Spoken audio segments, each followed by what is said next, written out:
Chapter 9 में बच्चों आज हम अगला टॉपिक स्टार्ट करते हैं। एंजाइम्स क्रिया को प्रभावित करने वाले कारक। बहुत से कारक हैं जो एंजाइम्स की एक्टिविटी को प्रभावित करते हैं। तो सबसे पहला हम कारक लेते हैं टेम्परेचर। टेम्परेचर आपको पता है कि प्रोटीन के बने होते हैं सभी एंजाइम्स, और प्रोटीन के बने होने के कारण ये टेम्परेचर के प्रति बहुत सेंसिटिव होते हैं। एंजाइम्स क्रिया के लिए जो अनुकूलतम तापमान होता है वह होता है 20 डिग्री सेंटीग्रेड से 35 डिग्री सेंटीग्रेड तक। इसी तापरास में जो है एंजाइम्स बहुत अच्छे से एक्ट करते हैं। अगर इस परास में हम वृद्धि करेंगे टेम्परेचर की, इसी परास के अंतर्गत यानी 20 डिग्री से 35 डिग्री सेंटीग्रेड के अंदर हम टेम्परेचर की अगर वृद्धि करते हैं तो रेट ऑफ रिएक्शन भी क्या होगी, इंक्रीज़ होगी। लेकिन ध्यान ये रखना है कि इसी तापरास के अंदर ही तापमान की वृद्धि करनी चाहिए। जैसे मान लो अगर इसमें हर 10 डिग्री टेम्परेचर की हम इंक्रीजिंग करें तो रेट ऑफ रिएक्शन जो है 2 से लेकर के लगभग 2.5 गुना तक बढ़ जाती है। ठीक है, कब? जब हम 10 डिग्री सेंटीग्रेड की जो है इस परास के अंतर्गत वृद्धि करते हैं। जैसे 20 डिग्री सेंटीग्रेड टेम्परेचर है किसी रिएक्शन का और हम उसको 30 कर दें तो रेट ऑफ रिएक्शन क्या हो जाएगी, 2 से 2.5 गुना तक लगभग बढ़ जाएगी। लेकिन 30 डिग्री से ऊपर या 35 डिग्री से ऊपर जो है और अधिक अगर हम टेम्परेचर हम रिएक्शन को देते हैं तो क्या होंगे, ये प्रोटीन के बने होते हैं और प्रोटीन इतने ज़्यादा टेम्परेचर पर क्या हो जाती है, डीनेचर्ड हो जाती है, विकृतीकरण हो जाता है, जिसके कारण एंजाइम्स जो होते हैं डीएक्टिवेट हो जाते हैं और रेट ऑफ रिएक्शन जो है वो डाउन हो जाती है और बहुत ज़्यादा टेम्परेचर पे रेट जो है वो ये रिएक्शन जो है बिल्कुल बंद हो जाती है। क्लियर है बच्चों, टेम्परेचर का क्या इफेक्ट रहता है, ये आपको परास याद रखनी है। इस पे क्वेश्चन आ सकता है कि कौन सी तापमान की परास पर एंजाइम्स अच्छे से एक्ट करते हैं। क्लियर है। दूसरा है पीएच। जैसे आपने तापमान का पढ़ा उसी प्रकार जो है एक ऑप्टिमम परास होती है इसकी, वो होती है 5 से लेकर के 7.5 पीएच मान तक। इस परास के अंतर्गत जो है एंजाइम्स बहुत अच्छे से एक्ट करते हैं, क्योंकि कुछ एंजाइम्स होते हैं एसिडिक नेचर पर, एसिडिक मीडियम में एक्ट करना पसंद करते हैं, कुछ जो होते हैं वो क्षारीय माध्यम में क्रिया करते हैं। तो ये परास है जिसमें अम्लीय और क्षारीय दोनों ही माना जाएगा। इस परास में एंजाइम बहुत अच्छे से कार्य करेंगे, लेकिन इससे कम और इससे ज़्यादा होने पर एंजाइम्स की क्रियाशीलता क्या होती है, कम होती है। तो ये परास भी आपको अच्छे से याद रखनी है। और अगला इसमें इफेक्ट हम देखते हैं, कारक कौन सा है, क्रियाधारकों की सांद्रता, सबस्ट्रेट की कंसंट्रेशन। सबस्ट्रेट की कंसंट्रेशन जैसे निम्न सांद्रता पर क्या होगा, अगर सबस्ट्रेट कम होंगे किसी रिएक्शन में तो एंजाइम्स की क्रिया भी क्या होगी, कम हो जाएगी। तो कम अगर सबस्ट्रेट हैं तो एंजाइम्स की एक्टिविटी भी क्या हो जाएगी, कम हो जाएगी। लेकिन क्या होगा, क्रियाधारकों की अगर हम रिएक्शन में सांद्रता को बढ़ाते हैं तो अभिक्रिया की गति भी क्या होगी, बढ़ेगी। लेकिन एक निश्चित सांद्रता से अधिक सांद्रता पर क्या होगा, ये क्रिया की गति स्थिर हो जाएगी। जैसे ग्राफ से समझ सकते हैं हम, यहाँ एंजाइम्स की एक्टिविटी है और ये सबस्ट्रेट की है। तो अगर हम सबस्ट्रेट की मात्रा को बढ़ा रहे हैं तो एंजाइम्स की जो एक्टिविटी वो बढ़ेगी, लेकिन एक निश्चित सांद्रता पर क्या हो जाएगी, बिल्कुल स्थिर हो जाएगी। जैसे हम एग्जांपल ले सकते हैं, क्रियाधार हमने ले लिए, कितने, 5 ले लिए, और 5 ही क्या है, एंजाइम्स हैं, 5 मॉलिक्यूल्स एंजाइम्स के हैं, तो आपस में क्या होंगे, क्रिया कर लेंगे। लेकिन क्रियाधारों की अगर सांद्रता हमने 6 या 7 कर दी तो एंजाइम अवेलेबल नहीं है, तो जो 2 मॉलिक्यूल हमने और ऐड किए हैं उससे एंजाइम्स जो है उनको अवेलेबल नहीं हो पाएंगे, तो रेट ऑफ रिएक्शन क्या हो जाएगी, स्थिर हो जाएगी। तो इसमें भी एक निश्चित परास तक ही जो है वो क्रियाधारकों की सांद्रता बढ़ाने से एंजाइम्स की जो गति है वो बढ़ती है। इसी प्रकार हम कह सकते हैं एंजाइम्स की सांद्रता। एंजाइम्स की सांद्रता का भी एंजाइम्स की एक्टिविटी पर प्रभाव पड़ता है। क्रियाधारकों की जब उपयुक्त सांद्रता के रहते एंजाइम्स की गति भी जो है, अभिक्रिया की गति भी बढ़ती है। यानी सबस्ट्रेट की जो है एंजाइम्स की मात्रा जितनी अगर हम बढ़ाएंगे तो सबस्ट्रेट जो है उसके लिए अवेलेबल हो जाएंगे। जैसे अभी आपको एग्जांपल दिया था, 5 मॉलिक्यूल्स क्या हैं, एंजाइम्स के हैं, और 5 ही क्या हैं, सबस्ट्रेट के हैं, तो आपस में अच्छे से क्रिया करेंगे। यानी सबस्ट्रेट की मात्रा बढ़ रही है, एंजाइम्स की एक्टिविटी भी बढ़ रही है। लेकिन हमने क्या किया, एंजाइम्स के मॉलिक्यूल्स ज़्यादा कर दिए, 5 से ज़्यादा कर दिए, 6 कर दिए, तो सबस्ट्रेट अवेलेबल नहीं है। एंजाइम्स की क्रियास्थलों पर जुड़ने के लिए सबस्ट्रेट्स जो अवेलेबल नहीं होगा तो क्या होगा, उसकी क्रियाशीलता कम होने लगेगी। तो इसमें भी वही है कि एक निश्चित सांद्रता से अधिक सांद्रता पर रेट ऑफ रिएक्शन क्या होती है, डाउन होने लगती है अगर एंजाइम्स की कंसंट्रेशन को हम बढ़ाते हैं। इसी प्रकार एंड प्रोडक्ट है, अंतिम उत्पाद है, अगर उसकी भी सांद्रता को हम बढ़ाएंगे तो क्या होगा, उसकी सांद्रता में वृद्धि होने से एंजाइम्स की जो क्रिया है वो रिवर्स डायरेक्शन में होने लगेगी। एंजाइम्स की जो उत्प्रेरित क्रिया है उसमें कमी आने लगेगी। तो प्रोडक्ट की सांद्रता बढ़ाने से एंजाइम्स की एक्टिविटी कम होती है। इसी प्रकार इनहिबिटर्स हैं, ये भी क्या करते हैं, एंजाइम्स की क्रिया को कम करते हैं, एंजाइम्स की एक्टिविटी को कम करते हैं। ये निरोधक वाले टॉपिक में आपने पढ़ा था, इनहिबिटर्स में पढ़ा था, एंजाइम्स क्रिया कम करते हैं। क्लियर है, ये फैक्टर हैं, ज़्यादा इतने इंपॉर्टेंट नहीं है, लेकिन कभी कभी इन पर छोटा क्वेश्चन बन जाता है तो उसको अच्छे से पढ़ लेना। अगला हमारा टॉपिक है नामकरण पद्धति। एंजाइम्स का जो नाम दिया जाता है वो किस आधार पर दिया जाता है। तो ड्यूलॉक्स एक साइंटिस्ट थे, उन्होंने प्रस्ताव दिया था कि एंजाइम्स के नाम के एंड में, ठीक है, एस लगा दें, ASE, एस लगा दिया जाए, मतलब पीछे उसके एंजाइम्स के नाम के बाद जो है वो, अगर सबस्ट्रेट के बाद जो है एस लगा दिया जाए तो एंजाइम्स का नामकरण हो सकता है। तो इस आधार पर उन्होंने दो जो है पद्धतियाँ दी थी, एक तो है क्रियाधार के आधार पर, सबस्ट्रेट के आधार पर, और दूसरा है रासायनिक क्रिया के आधार पर। जैसे अगर क्रियाधार मान लो सुक्रोज है, ठीक है, ये क्या है, सबस्ट्रेट है सुक्रोज, अगर इसके पीछे प्रत्यय जो है एस लगा दिया जाए तो इसका नाम जो एंजाइम्स का होगा वो क्या होगा, सुक्रेज, ठीक है। इसी प्रकार माल्टोस जो शुगर है या सबस्ट्रेट है उसमें हम पीछे क्या लगा दें, एस लगा दें, तो इसके एंजाइम्स का नाम क्या होगा, माल्टेस। क्लियर है। इसी प्रकार लिपिड है, वसा है, इसके पीछे भी हम क्या लगा दें, एस लगा दें, तो लिपिड को डाइजेस्ट करने वाले एंजाइम्स का नाम क्या होगा, लाइपेज होगा। कुल मिलाकर के क्रियाधार के नाम के पीछे अगर एस लगा दिया जाए तो उसके एंजाइम्स का जो है वो नामकरण हो जाता है। इसी प्रकार रासायनिक क्रिया के आधार पर भी, अगर रासायनिक क्रिया कौन से प्रकार की है उसके पीछे अगर एस लगा दिया जाए तो उसके एंजाइम्स का नाम जो है वो हो जाता है। जैसे हाइड्रोलेज है, हाइड्रोलाइसिस वाली जितनी भी अभिक्रियाएं हैं उसमें अगर एस लगा दिया जाए तो हाइड्रोलेज हो जाएगा। इसी प्रकार जो ऑक्सीडेशन रिएक्शंस हैं, यानी क्रिया का प्रकार क्या है, ऑक्सीडेशन हो रहा है, उसके पीछे हम एस लगा रहे हैं तो ऑक्सीडेज। इसी प्रकार अगर डिहाइड्रोजिनेशन हो रहा है तो अगर उसके पीछे हम एस लगा दें तो डिहाइड्रोजिनेज उसके एंजाइम्स का नाम हो जाएगा। इसी प्रकार रिडक्टेज है, तो क्रिया रासायनिक क्रिया के पीछे एस लगाकर भी एंजाइम्स का नामकरण जो है वो हो जाता है।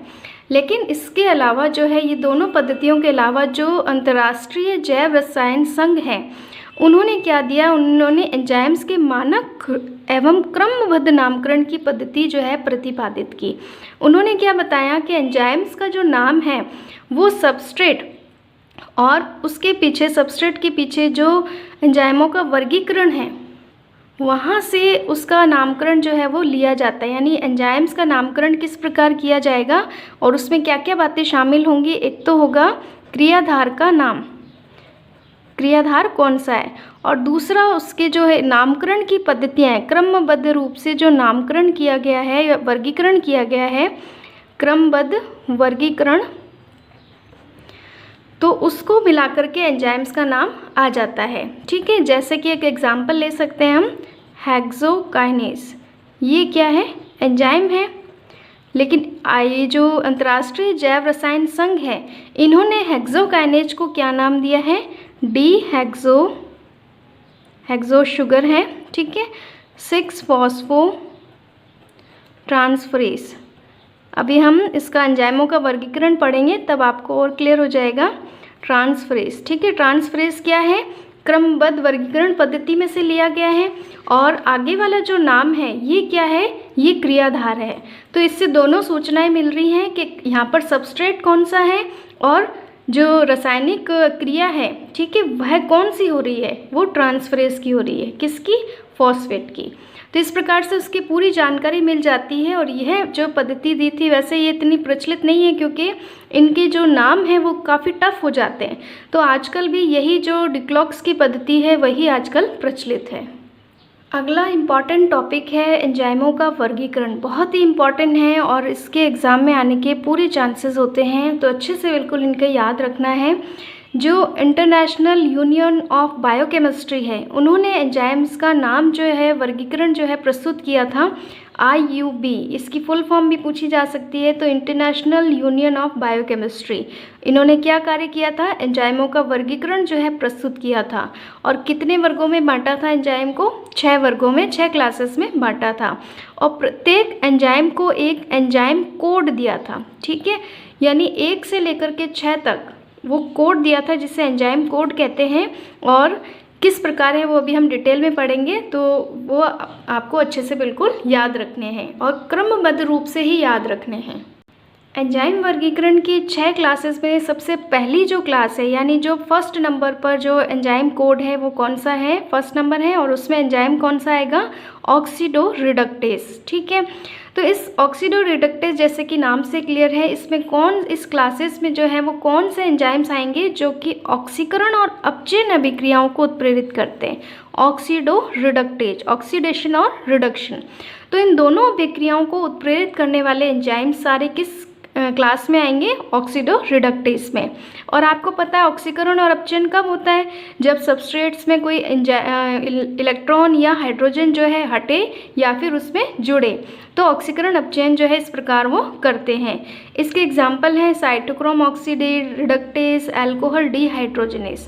तो क्लियर है, ऑक्सीडो रिडक्टेज में कौन से एंजाइम आएंगे जो ऑक्सीडेशन और रिडक्शन करते हैं।